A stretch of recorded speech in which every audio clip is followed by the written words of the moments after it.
ingkang diberkati dan dirahmati Allah Subhanahu wa taala. Syukur kita aturaken dumateng Allah Subhanahu wa taala. Alhamdulillah sampai hari kanugrahan dan sehingga insyaallah izin menika kita saged maos sesarengan kanthi kahanan sehat walafiat. Salawat dan salam taslim mugi kunjuk kepada Kanjeng Nabi Muhammad sallallahu alaihi wasallam. Mugi kita asal-asalipun min yaumi hadza ila yaumil qiyamah insyaallah. Bapak Ibu yang berbahagia, ma'asyiral muslimin, asyhadu wa iyyakum.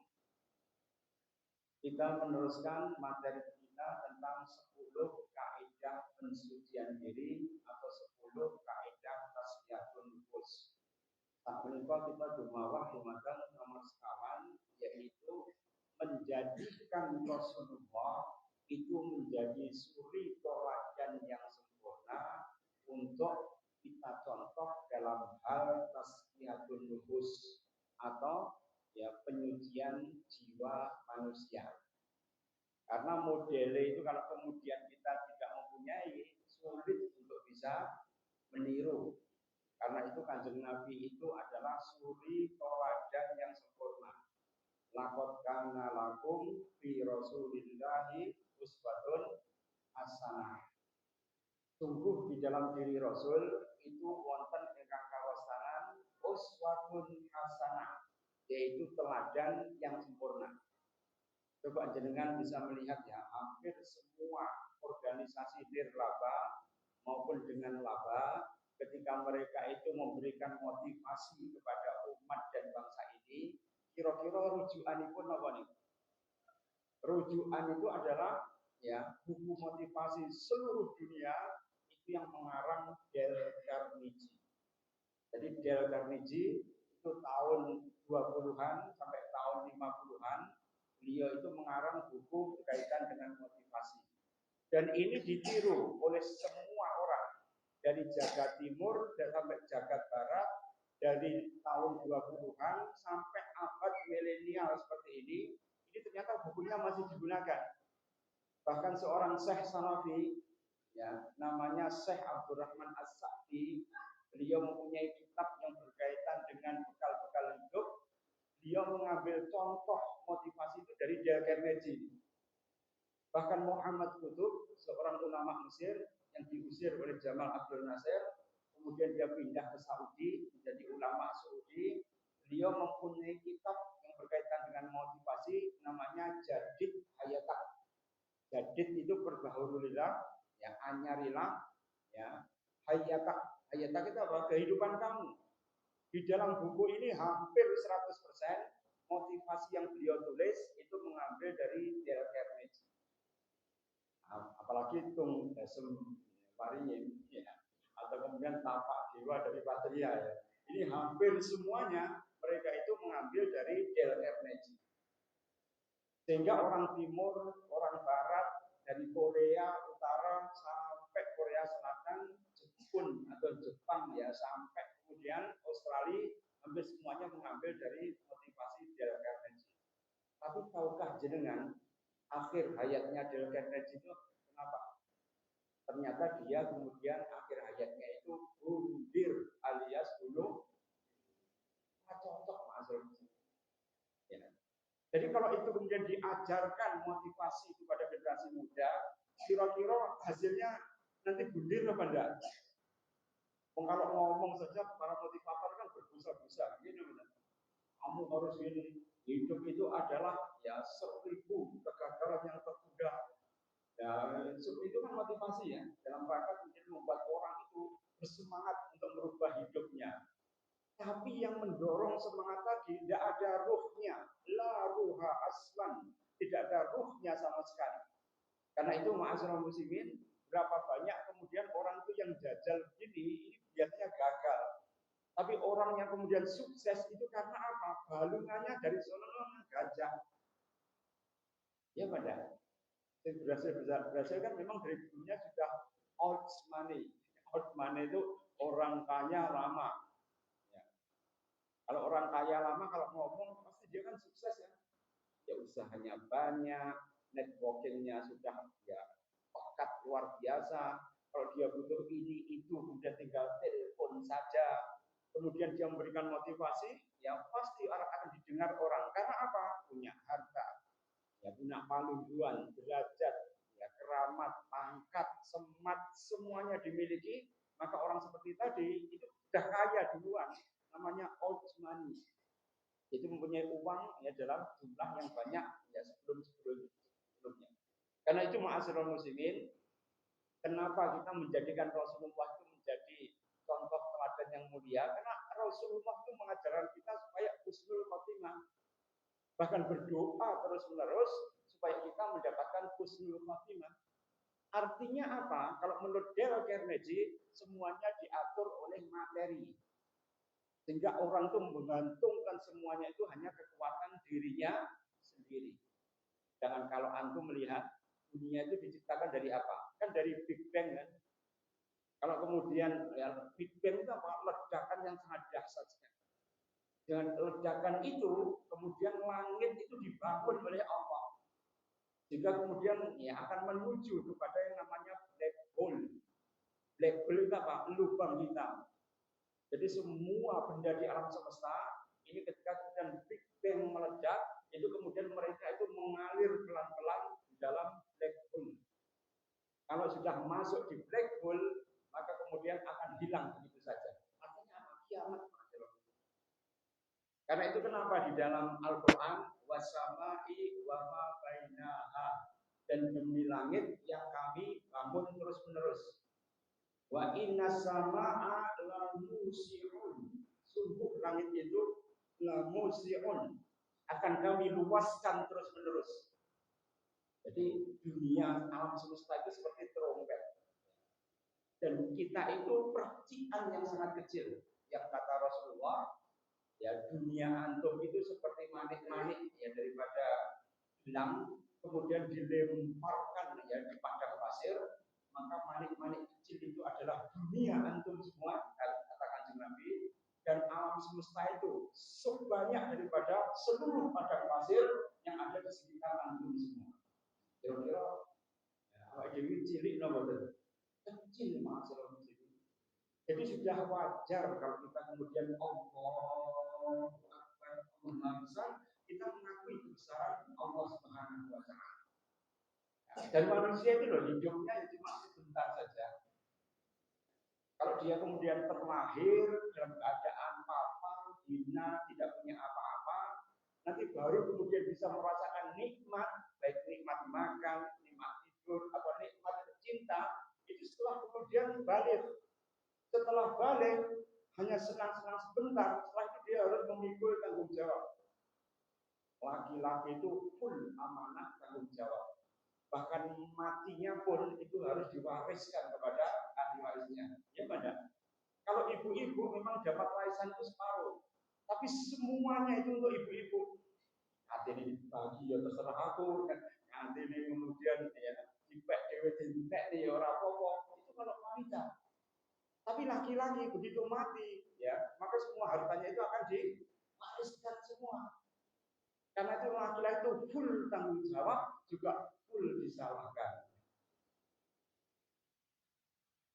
Ya, klausul pertama mesti keliru.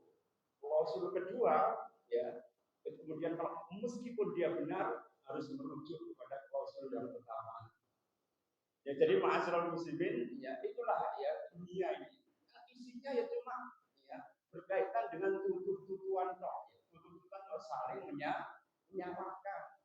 Sehingga kalau kita dimotivasi terus-menerus tanpa ada pemakluman ya daripada keinsafan daripada jiwa kita, maka kita itu cuma ya cuma rontor-rontor. Berapa banyak orang di dunia ini cuma sedih dengan masa lalu, bingung dengan masa depan, gelisah dengan masa sekarang. Urip wongnya cuma masa lalu, masa depan, dan masa sekarang. Itu kata Isa alaihissalam. Jadi Nabi Isa itu pernah berpesan pada Hawariyun, ya wahai ya Hawariyun, ya kunu ansarullah, jadilah kamu itu menjadi penolong-penolong agama Allah. Ingatlah, hidupmu itu sebenarnya kalau kamu berjuang atau tidak berjuang sama saja. Kalau kamu berjuang, ya maka ada pahala yang melimpah di sisi Allah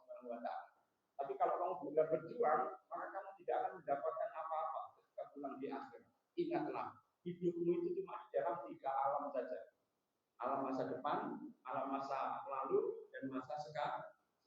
Orang boleh bangga dengan ketika dia reuni ya, di sekolah. Boleh bangga dia kemudian wah, aku bahagia sekali. Masa pas SMA? Ya bahagianya apa? Iso bolos bro. Ya. Jadi iso bolos aja bangga. Tapi itu cuma kebanggaan sesaat. Begitu menghadapi kenyataan masa sekarang, ya, maka dia kemudian bingung karena apa? Terlibat judul, terlibat pinjol, kita oleh debt collector. Artinya apa? Hidupnya menjadi tegang semua. Apalagi masa depan gampang ini ya nanti jadi apa masa depan ini ya. Kira-kira lebih rokok, surga, ya kemudian hidupnya dari tua terus bagaimana semuanya dipikirkan. Akhirnya apa? Orang itu cuma bingung dengan ya memorinya masa sekarang dan masa yang akan baper, sedih, sumelangan, khawatir, tidak tenang, tidak jenjem, hatinya kemudian mosak masik, ya atau kemudian hatinya itu bergemuruh terus-menerus. Nah, ini akan menimbulkan penyakit pada hari tua. Ya, jadi kalau ibu-ibu itu kemudian kok sikilnya kayak curinu, kelas abah, belum aku, itu berarti hormonnya sentek. Waman nu'amilhu nunakisu fil khalqi afala yaqilu. Kalau jenengan itu kemudian dipanjangkan umurnya, berarti dikurangi ya kenikmatannya. Kalau kenikmatan sudah dikurangi, caranya bagaimana? Yaitu kita kemudian harus tetap rigel, gesit dan mengatur otot itu supaya kemudian tetap bergerak. Ingat ya dalam kitab Sama'il Muhammadiyah ya, karangan Imam At-Tirmidzi, ya Rasulullah itu kalau berjalan bagaimana? Seperti orang yang menuruni dari tempat yang tinggi. Ini benar. Kalau dia seperti orang tadi, rigel, cekatan, ya sikile itu kemudian ya fleksibel dan elastis, mesti Rasulullah tidak pernah mengeluh yaitu apa? Loro boyo. Tidak pernah Rasulullah mengeluh loro dengkul. Coba jenengan bayangkan perang Badar. Ya, perang Badar itu jarak antara Badar ya dengan ya, Madinah itu ratusan kilo. Dan Rasulullah ya itu kadang-kadang ya berjalan, kadang-kadang naik unta, ya, kadang-kadang naik kuda. Kira-kira wong tuwek umur 53. Rasulullah kan perang Badar hijrah kan 53. Kemudian 2 tahun kemudian baru perang Badar, berarti umur 55. Saya juga umur 55. Itu naik kuda 100 kilo. Kira-kira jenengan umur 55 ya kemudian numpak jaran kira-kira kecekit mboten boyo ini. Dan Rasulullah ya itu ketika kemudian para sahabat yang lain itu juga begitu. Amru al-Jamu dia seorang sahabat yang pincang tapi tetap nekat dia itu untuk berjihad di jalan Allah. Tertatih-tatih beliau itu ngengkel pada Rasulullah, ya Rasulullah izinkanlah aku untuk berperang di jalan Allah. Meskipun aku harus meregang nyawa, mempersembahkan ya, sesuatu yang berharga dari jiwaku ini untuk Allah SWT, aku rela ya Allah. Digerjek begitu Rasulullah akhirnya mengatakan apa ya sudah aku ikut perang. Tapi akhirnya apa? Sesuai dengan angan-angannya, maka dia syahid di jalan Allah SWT. Maka Amru ibn Jamuh, maka dia akan bangga pada hari kiamat dengan apa? Pincangnya, cacatnya. Karena apa? Kelemahan yang bisa membuat dia itu masuk ke dalam Abdullah bin Umi Maktum, dia itu sahabat yang buta. Jadi adzannya Rasulullah ada 2, adzan jam 3 dan adzan ketika subuh. Adzan ketika subuh itu yang mengadzankan Bilal. Sedangkan adzan ketika jam 3 membangunkan orang untuk kemudian sholat tahajud itu adalah sahabat Ibn Maktum. Jadi kalau beliau itu adzan maka orang-orang kemudian sholat malam. Kira-kira masjid apa? Wahnya dan jam telu kira-kira dari bekal ini apa? Iki jam telu malah dia apa? Dia jadi sholat. Itu baca kontak ini sunnah ya. Idza turikhatis sayun apa kemudian ya kebiasaan itu muhihatil sunan. Sungguh telah hilang sunnah dari sebagian kanjeng Nabi Muhammad SAW. Coba zaman Utsman, ya, itu kalau adzan Jumat itu 2 kali. 1, adzan itu jam 9. 2, adzan itu ketika menjelang sholat Jumat. Ya, dan adzan itu yang mengadzankan siapa? Orang di pasar. Wa mu'adzinun 'alal aswaq. Dan dia itu adzan di pasar. Coba Pak Adin kalau adzan di pasar template. Jam 09.00 misalnya. Allahu Akbar, Allahu Akbar. Itu sunnah kalau menurut kanjeng Nabi. Ya. Tapi mbek wong kepanjen gitu, kira-kira terus ribut. Itu akhirnya apa? Isu-isu usahakan. Akhirnya apa? Sunnah nggak kelihatan. Abdullah ya Ibn Maktum, itu ketika kemudian beliau buta, tapi tetap ikut perang Mu'tah. Ya, perang Mu'tah itu perang yang paling dahsyat sekali karena jumlah kaum muslimin cuma 30.000, sedangkan jumlah ya orang Romawi dengan Bani Gotofan, dengan Bani Kristen yang ada di perbatasan Suriah itu jumlahnya hampir 300.000. Kira-kira nutut atau enggak? Ya, dengan jumlah yang sekian dan itu kemudian ya ketika ya pasukan pertama wafat yaitu Ja'far ya, Ibn Abi Thalib, ketika beliau kemudian ditebas tangannya, ditebas tangan kiri dan kanannya, kemudian beliau tetap menggigit panji itu untuk mempertahankan Islam sampai kemudian beliau dicacak ya oleh musuh sehingga beliau jatuh, maka Ja'far Ibn Abi Thalib itu bangga dengan apa? Dengan tangannya yang terputus tadi. Maka Allah menganugerahi di dalam surga, yaitu begitu meninggal, maka dibuatkan sayap oleh Allah, disilahkan terbang untuk mengunjungi semua pojok-pojok surga. Sampai dia puas, sampai nanti dipanggil oleh Allah kembali pada hari kiamat untuk dibangkitkan bersama semua manusia. Jadi Ja'far Ibn Abi Thalib, beliau itu sekarang sedang senang-senang di surga. Karena orang yang mati syahid itu tidak ditanya oleh malakai, 2 malaikat, Munkar dan Nakir. Begitu meninggal, dia langsung diangkat oleh Allah. Ya kemudian kalau orang biasa syahid dimasukkan di dalam tembolok gunung surga, kemudian terbang mengintari surga sambil menikmati surga suhulun ya ila yaumil kiamah. Sibuk dengan nikmat Allah sampai hari kiamat. Masya Allah ya ma'asyiral muslimin. Karena kita dengan melihat banyak penduduk Palestina, kenapa kok mereka itu mengharap-harapkan syahid di jalan Allah? Karena mereka mendapatkan tasfiyatul nufus dari Rasulullah. Janji mati itu jelas.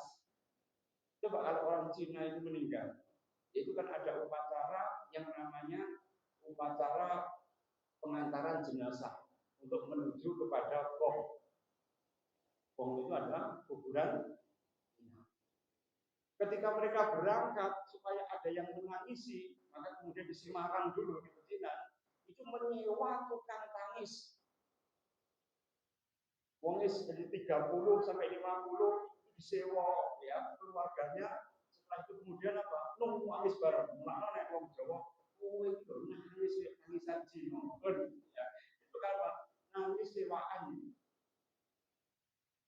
Coba bayangkan orang mati malah kemudian ditangisi, ya maka dengan tangis dibayar lagi.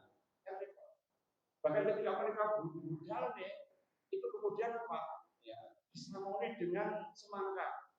Semangka sing anu itu dipecah di depannya jenazah. Sebelum kemudian ya diberangkatkan ke Bombay, ya, maka kemudian kan biasanya peti matinya sangat berat ya.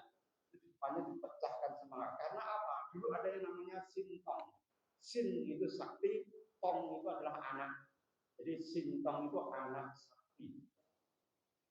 Nah, jenenge sin, ya, kalau sin liang berarti naga sakti. Sin itu berarti ya sakti.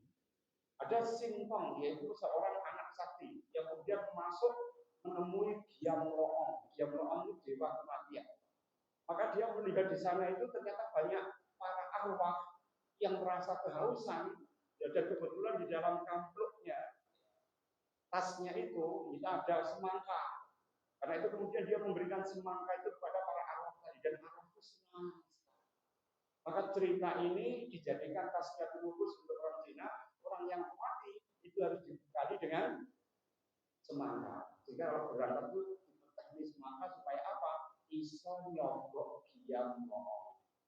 Jika penjaga neraka iso rehat sejenak menikmati semangka. Kira-kira kalau seperti ini ya dimensi materi manusia sama tidak dimensi ya dengan akhirat? Kan beda kan? Ya, karena itu pada hari Cengbeng kan hari arwah ya. Itu orang Cina biasanya membakar rumah-rumahan itu, bibit-bibitan, rumah-rumahan, dan mobil pajero-pajeronan. Itu dibuat seperti apa? Ya, seperti miniatur gitu ya dari plastik atau karton, kemudian dibakar. Supaya apa? Supaya arwah di sana itu punya harta untuk nyogok ya pasukannya diam bohong sehingga dia tidak diadili atau disiksa terlalu lama.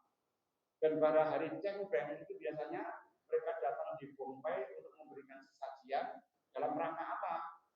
Ya, dalam rangka supaya arwah itu dapat cuti dari akhirat itu selama 1 hari. Dan mereka kemudian datang. Ya, kalau di Cina itu ada festival yang namanya festival ya, arwah. Di mana festival arwah itu mereka mendirikan panggung, ya, kemudian dilakonkan sampai intek atau sampai intek itu permintaan masa lalu itu ya. Kemudian sampok itu ada 3 negara, ya ada Guangdong dan sebagainya itu kemudian dipentaskan, ya kemudian kursi itu dikosongi semua. Orang kabarnya mereka percaya arwahnya datang semua. Dihibur dengan apa? Dengan opera Cina. Oh ya opera Cina. Jadi duduk kita ya.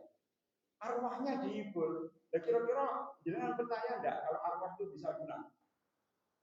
Dalam Al-Quran kan jelas mi waraihim barzakhun ila yaumi yub'atsun. Mukminun ayat 100 itu mi waraihim barzakhun ila yaumi yub'atsun. Kalau orang mati maka dia berada di dalam alam barzakh, ora iso kemudian meloncat lagi. Kalau kemudian ada arwah datang ya menemui keluarganya, ya kemudian dia itu melihat, itu apa? Dia diizinkan melihat dari alam barzakh, orang tekon dan lulus-lulus anak ini. Ada film Ghost ya, yang dulu oleh Demi Moore itu sama Patrick Swayze ya. Ya Patrick akhirnya mati kena kanker ya. Paru itu. Ya. Demi Moore sampai sekarang masih hidup. Ya, sekarang menggoni Bruce Willis. Ya, Bruce Willis yang punya film Die Hard itu kan ya dia kalau main kayak begitu. Sekarang apa? Pikun. Ya, menyebut istrinya ada yang muda cantik ya. Ya selain Demi Moore yang sering menghindar, itu ada istrinya yang masih umur 30-an, cantik luar biasa, masih kinyis-kinyis. Tapi dia tidak bisa menikmati karena apa? Pikun. Brad Pitt, tahu ya Brad Pitt? Ya.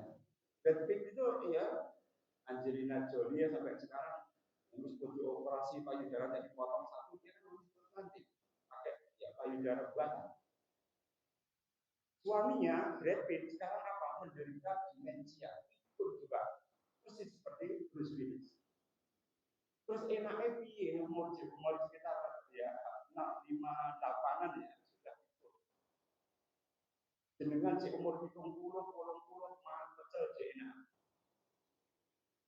Ya kan orang Indonesia kan santai. Ya leyeh, enak tenang. Ya. Jadi umur sepuh tapi masih diberikan kenikmatan. Kalau orang dengan kekayaan yang melimpah kayak Bruce Willis, David dan sebagainya, ujung-ujungnya apa? Tidak bisa menikmati. Bojone sing anyar sing ayu, ya ora iso didelok. Meskipun timbang wanita cantik bisa patek ngamper blas.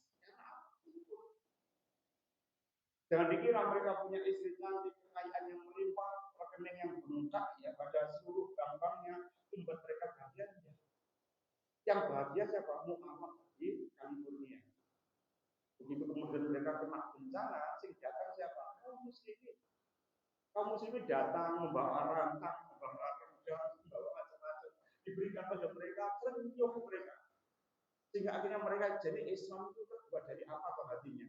Biasanya kami nguyong-nguyong, sekarang mereka datang memberikan bantuan dan sebagainya. Ini agama apa? Yang membuat membuat mereka itu menjadi bergetar. Akhirnya apa? Yowes, tak pelajari. Jadi di sini apa? Itu dipelajari. Ya step by step akhirnya mereka paham. Itu luar biasa. Ya sehingga air bah mu'alaf itu di mana-mana sekarang ya sudah luar biasa. Bahkan istana Buckingham yang tidak pernah dimasuki oleh ya orang-orang Kristen Anglikan itu digunakan buka bersama. Bayangkan, sampai orang ya Anglikan usulnya itu Mary. Oh, Pangeran Charles. Kami sudah proposal ya pengen menemui beliau, hanya menemui saja untuk ajang sana tidak boleh. Jadi moro-moro ya umat Islam ya diberikan pintu untuk kemudian buka bersama. Karena apa? London sudah menjadi Londonistan. Londonistan apa? Londonnya sudah berubah menjadi ya seperti Pakistan. Kemana-mana pakai abaya, pakai niqab. Itu bukan hanya pendatang saja, tapi orang asli, ya orang Inggris itu berbalik 180 derajat dengan apa? Manchester itu kalau pakai baju kan mesti bupati ya, buka paha, tinggi atau sekbilda ya setengah wilayah Daden ini tampak seperti Manchester City. Tapi begitu masuk London seperti kampung Islam. Jadi ma'asyiral muslimin, air bah daripada mu'alaf itu luar biasa. Karena apa? Ya, karena mereka sadar dengan berbagai macam sandiwara yang dilakukan negara-negara palsu semua. Putin kemarin diundang oleh seluruh asosiasi ulama Rusia untuk buka bersama. Satu buka bersama itu bisa sampai 2 juta memandang ya, dari jalan-jalan Moskow. Tumplek di situ sampai Putin itu kemudian bangga. Kim Jong Un, Presiden Korea, ini moro-moro mengikuti Putin. Oh, wakil umat Islam, bahkan orang yang tidak Islam sekalipun, orang komunis di mata Islam pun juga bersama. Nah, ini puasa yang dahsyat luar biasa tahun ini. Kan lebih komunis sekalipun, ternyata kemudian ya beliau itu ya sampai kemudian memberikan kesempatan ya untuk melihat dunia. Kami komunis, tapi kemudian kami bisa ya, kemudian menyengkuyung atau mendukung orang Islam karena bangga dengan Palestina. Oh, ini ia buka bersama di luar Palestina, mana di Korea Utara. Ya, dan sesuatu yang hal yang mustahil menurut Asmuli ya. Ini terjadi masalah. Dakwah itu terbuka kerannya. Tinggal para dai-nya bagaimana memainten atau memelihara dakwah. Bahkan di Jogokarian itu para wisatawan asing itu antri untuk apa? Minta takjil. Ya. Yang mereka itu cuma pakai kaos, ya, pakai tank top, mereka ikut lesehan di situ karena Jogokarian itu memberikan 3.500 takjil setiap sorenya diberikan. Ya. Sampai nonis itu ya, war of takjil. Bahkan war of takjil ya, yang jingle-jingle itu memakai pakai jilbab untuk apa? Nyanyi tadi, ini jilbab noni gitu ya. Nyanyi tadi apa sore semacam kayak Islam. Oh, ibar takjil aja. Ya, gitu ya. Makanya kemudian mereka itu apa? Pengen mencicipi takjil. Ini apa? Tasqiyatun nafas ala Rasul yang diterapkan secara sederhana, tapi bisa membuka pintu hidayah. Bayangkan dengan dakwah yang kemudian di podium. Yang ngomongin gunting-gunting kira-kira ya bisa memberikan impact yang sama pada karena pagar mangkok itu lebih dahsyat daripada pagar tembok. Oh ya, pagar mangkok itu lebih dahsyat, lebih kuat, lebih mengena daripada ya pagar tembok. Sehingga orang tuh luluh hatinya hanya gara-gara itu. Sampai mama-mama atau opa-opa Korea itu sampai ya, mereka itu jengkel. Itu anakku ini. Kalau yang Korea mereka dikon mangan itu didik semua orang enggak karuan. Ibu itu bukan masak nih. Ya, kesusu untuk nge-grab untuk mendatangkan makanan. Dan mereka kemarin berlibur di Indonesia, sekarang ini malah mereka ikut-ikutan puasa. Jadi sampai begini. Jadi orang Korea itu sampai TikTok-an, Instagram-an itu apa? Mereka pengen ya reaksi sosial ketika mereka berpuasa. Dan ketika berpuasa, ternyata bahagia sekali. Bayangkan ya, itu Islam dibantu oleh mereka ya ketika melihat orang Islam itu berpuasa, kita kan tidak lapor-lapor puasa. Tapi kalau kita berjamaah, dilihat orang lain, orang kafir sekalipun ternyata juga ingin berpuasa seperti itu. Jadi ma'asyiral muslimin diajarkan oleh siapa itu? Rasulullah. Kenapa kemudian terbuka? Karena ada rujulah. Rujulah itu adalah sikap kesatria dari orang Palestina yang kokoh kuat mempertahankan ya, daripada tanah airnya meskipun dikepur habis-habisan hampir 60.000 orang Palestina itu mati, mereka tetap mengatakan anaza, inilah aku yang mempertahankan Palestina ini sampai titik darah penghabisan. Ini luar biasa maksud. Ketabahan yang luar biasa membuat gelombang alam itu kemudian ya, menjadikan Donald Trump sekarang terkena vertigo. Kenapa? Dia melihat loh yang dinyanyi kok buka puasa, bahkan di penjara seluruh Amerika itu semua narapidananya itu sholat tarawih kafir. Jadi kalau jenengan lihat ya yang geng mafia Sisilia, geng mafia Kolombia, geng mafia ya daripada New York, ya geng mafia daripada Black Muslim, hampir semuanya mafia-mafia itu apa? Ya, mereka kemudian mencicipi nikmatnya ketika sholat tarawih. Ya, aku gak bisa sampai, pokoknya bermain luar ya. Jika semuanya ikut, ya.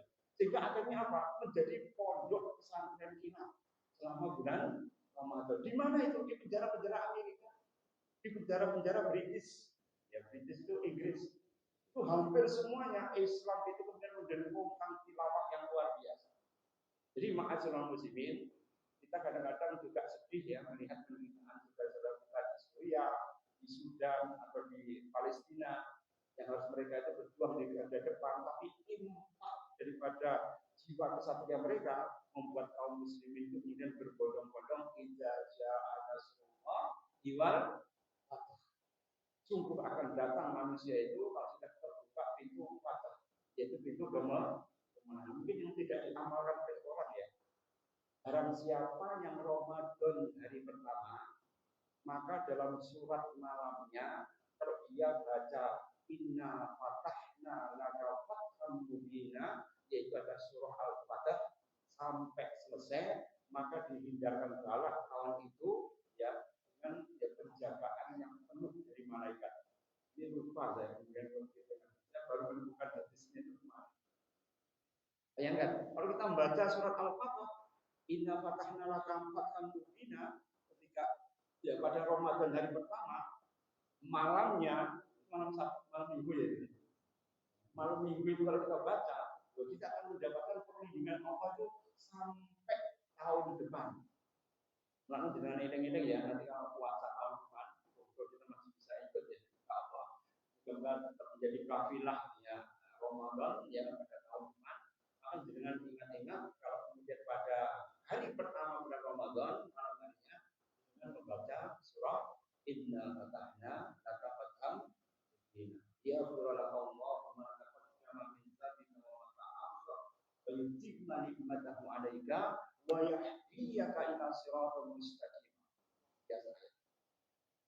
Kalau dengan baca ini wah luar biasa. Dengan akan mendapatkan banyak sekali kemudahan dari Allah Subhanahu wa taala. Jadi ma'asyiral muslimin, ketika Rasulullah mengajarkan pada kita tasqiyatul nufus, hanya apa dengan ikramul duyus, memuliakan tamu, ternyata itu dipotret oleh orang lain menjadi sesuatu yang luar biasa. Dulu di Dubai, ketika ada dakwah bilbal ya, dakwah bilbal itu dakwah ketika ada pertandingan sepak bola itu loh. Itu kan umat Islam mempunyai keistimewaan kalau mereka itu bertamu 3 hari dijamu, 3 hari diberikan tempat tinggal, 3 hari kemudian diberikan kemuliaan. Kalau sudah 3 hari dipersilahkan untuk keluar. Orang-orang Brasil, orang-orang Amerika Latin, orang-orang Afrika, orang-orang ya dari Amerika ketika melihat keramahan, hospitality dari kaum muslimin, ujung-ujungnya apa? Dibawa ini kemudian ke negaranya. Aku loh cerita ya ketika saya di sana ternyata kemudian aku dijamu dengan luar biasa dari kaum muslimin. Akhirnya apa? Mereka berbondong-bondong di daerah Brasil itu. Jangan tahu ya, Brasil itu Tuhannya siapa kalau ditanya? Jadi Brasil kalau ditanya Tuhanmu siapa kan banyak orang mengatakan Yesus, tapi tidak. Tuhanmu siapa? Bola. Ya, saking gilanya itu mereka kepada bola. Tapi ternyata kaum muslimin di sana itu meningkat secara signifikan. Kenapa? Karena mereka kemudian mendapatkan hidayah itu dari melihat bola. Karena itu kadang-kadang dakwah itu akan menemukan jalannya itu dengan cara yang misterius. Ada dakwah bilhal, ada dakwah bilbal. Ya kan ya, ada dakwah dengan sepak bola itu ternyata membuat yang banyak hati-hati terbuka itu untuk memeluk kepada al-Islam. Karena itu ma'asyiral muslimin, Rasulullah mengatakan inna hadzal din yusrun. Ingatlah agama ini adalah agama yang mudah. Wala yusaddidu dinahu illa khalafah. Tidak akan bersulit-sulit dari agama kecuali dia akan dikalahkan oleh agama itu sendiri. Jadi permudahlah, yasiru wala tu'asiru. Permudahlah, jangan mempersulit. Wasadidu wa qaribu wa absiru wasta'inu bil qadwati wa rauhati wasai'un minad duljah. Dalam hadis itu dikatakan ya, hasad luar biasa ya, wa qaribu, dekatkanlah dirimu dengan Allah. Wasadidu, tepatkanlah amalan itu sehingga menjadi amalan yang benar dan penuh. Ya, wa absiru, dan berilah kabar gembira ya kepada yang orang-orang yang beramal dengan amalan Islam. Wasta'inu, dan mintalah pertolongan pada Allah. Coba ini paling penting kan. Mintalah antum pertolongan pada Allah dalam masa apa? Ghadwati. Ghadwah itu apa? Yaitu pada pagi hari. Warauhati, yaitu pada waktu zawalul syam, yaitu setelah matahari amsur, yaitu setelah zuhur. Wasai'un minad duljah, yaitu kemudian sebagian daripada malam. Jadi yang paling kita diminta oleh Allah, ya ayyuhalladzina amanu ista'inu bis-sabri was-shalah, minta tolong pada Allah wahai orang yang beriman dengan sabar dan sholat. Itu pada waktu apa? Pagi, pada waktu setelah zuhur dan setelah ya kita melakukan sholat malam. Wabil asharikum yastaghfirun. Jadi ketika waktu sahur maka dengan yastaghfirun, yaitu minta ampun kepada Allah Subhanahu wa taala. Karena barang siapa yang mendapatkan maghfirah pasti mendapatkan perlindungan dari Allah Subhanahu wa taala. Dan umat Islam itu bolak-balik ditolong oleh Allah itu kadang-kadang enggak terasa. Gunung Uhud yang meletus dahsyat ya. Bahkan abunya itu sampai Semarang sana yang jaraknya hampir 300 kilo. Kota Blitar itu bersih. Debu saja tidak ada. Iya enggak? Ya, tapi nikmat itu kan kemudian tidak kita syukuri. Saya datang ke Ponorogo ya, melihat rumahnya bapak itu ya, itu debu vulkanik itu sampai 10 cm dan sampai tawangnya itu ambrol. Kenapa? Ya, kena hujan abu itu. Hujan abunya sangat pekat sekali. Ponorogo sampai Karanganyar sampai Salatiga Ungaran sampai Semarang. Ya bahkan sampai ke batasan Cilacap itu hujan abunya itu masih dahsyat. Moroh ke arah Kulon semua. Sing ngidul cuma 20 kilo. Itu harusnya kan mendapatkan ya, jatah yang banyak loh. Orangnya das. Karena apa? Allah masih sayang pada orang Blitar. Karena orang Blitar ini ya hidup di alam yang merah, tapi tetap istiqomah untuk memelihara agamanya itu luar biasa. Daripada orang yang kemudian ya hidup ya dengan suasana Islami, ya tapi gontok-gontokan berkaitan dengan gunung, gontok-gontokan berkaitan dengan duduk ini di majlis taklim, di postingannya itu kan sekarang saling nutuh kan. Untuk duduk ya sholat itu kan mereka ya menuduh salafi duduk dengan tidak tawaruk, itu berarti tidak sesuai dengan sunnah Rasul. Tawaruk itu ya duduk kaki dan kalau menurut Imam Ahmad dalam kitab Al-Mughni itu kalau kemudian duduk ya itu boleh dengan duduk iftiras, kan duduk dengan tawaruk itu boleh. Tapi ini kan dibawa di majelis taklim, maka jadi enteng-entengnya. Iya apa enggak? Kalau duduk antum pakai tawaruk ya boleh, pakai iftiros juga monggo sesuai dengan pertanyaannya masing. Sami Allahu liman hamidah, kita pakai milkul samawati wa milkul ardi wa milku min syai'in ba'du itu boleh. Tapi pakai hamzah kasiran thayyiban mubarakan juga boleh. Nah, seperti ini jangan dibuat engkel. Izin nanti bilang, kaya ora delok dalil.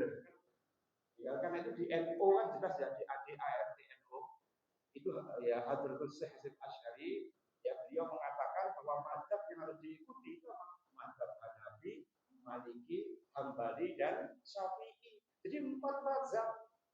Ini sebagian menggunakan Syafi'i monggo. Tapi kalau ada perbedaan mohon untuk tasamuh kan begitu ya.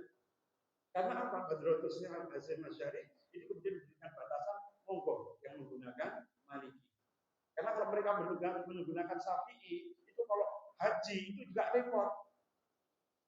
Karena apa? Bersentuhan dengan istrinya saja batal. Terus sampai yang tawaf nyekeli bojone batal. Terus piye? Arep bojo metu saka barisan tawaf kira-kira nyogah mboten. Kalau kepancal wong terus batal. Ada teman saya itu dari Muhammadiyah, kemudian istrinya itu NU. Nah, istrinya itu punya kepercayaan yang disentuh itu batal. Lah bojone kuwi ya rada cengkile. Arab sholat baru dulu. Ayo. Disentuh nanti batal. Bojone nomor karena dia lulusan pondok. Ujune. Pas kudu kayaknya ambruk ini batal.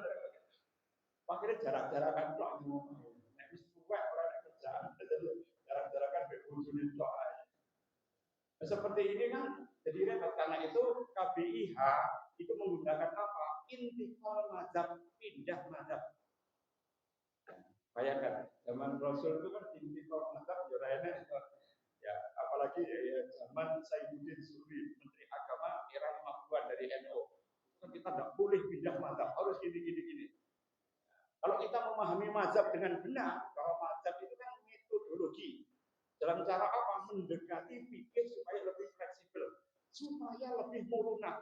Ya, murunah itu apa? Fleksibel. Kalau fleksibel, akhirnya apa? Kita kemudian bisa ya menjadikan agama itu mudah. Inna hadzal-din yusrun. Agama itu adalah mudah. Kalau agama mudah, ya tidak jadi masalah. Kalau kemudian kita berbeda dengan orang yang karena itu orang dengan sholat di Muhammadiyah jadi jangan melihat ketika ya ada beberapa ikhwah kita yang sholat itu pada rakaat terakhir itu tidak tawaruk tapi iftiras.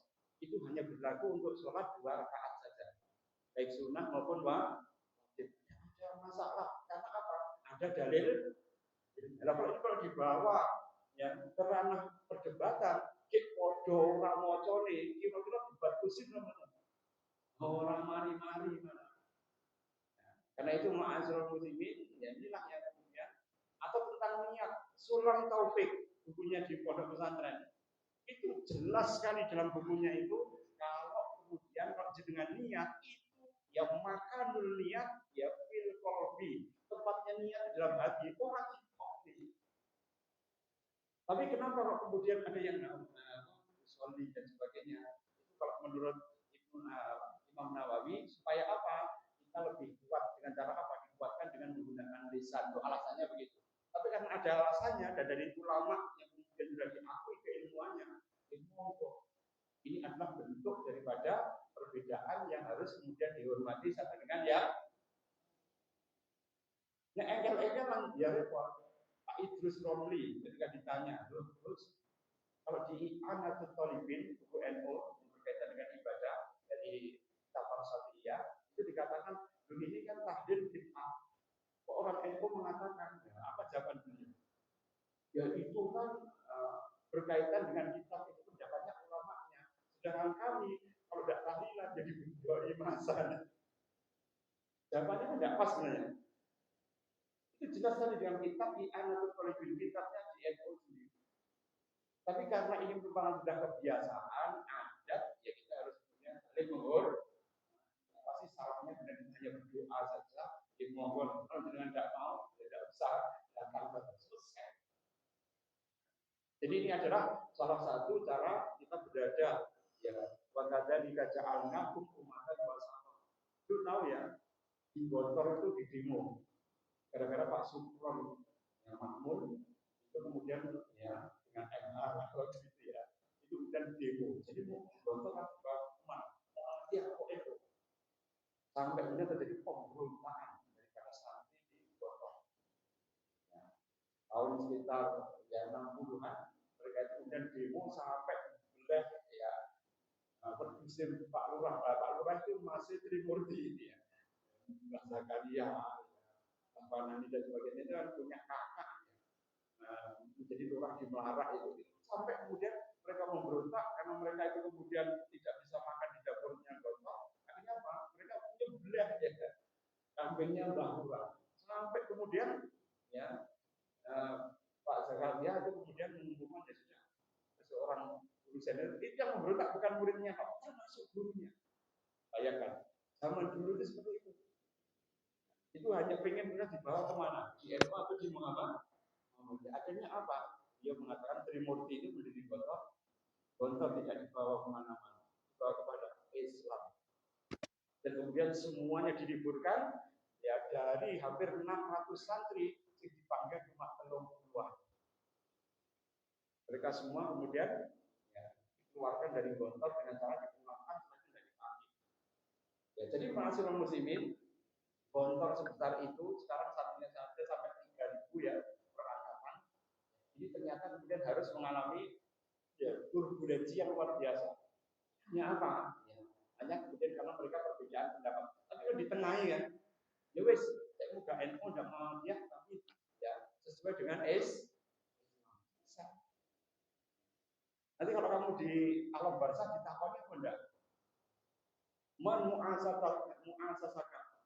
Apa mu'asasah ya atau organisasi kan juga.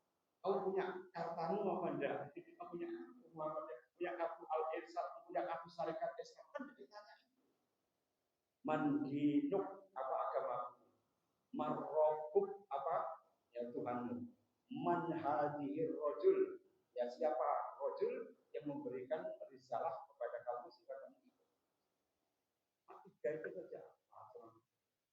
Nah, karena itu kalau Mama Gufron itu mengatakan iso getak ngoroikat wis ora tak apa-apa. Ya, saimo awakmu ya biarkan si mayit ini kemudian tidak tenang. Itu berarti kayak gajah numpak becak.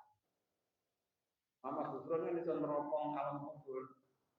Bisa memberikan pesan WA pada malaikat supaya enggak narkoni sing aneh-aneh. Dia bermimpi bertemu Allah 500 kali.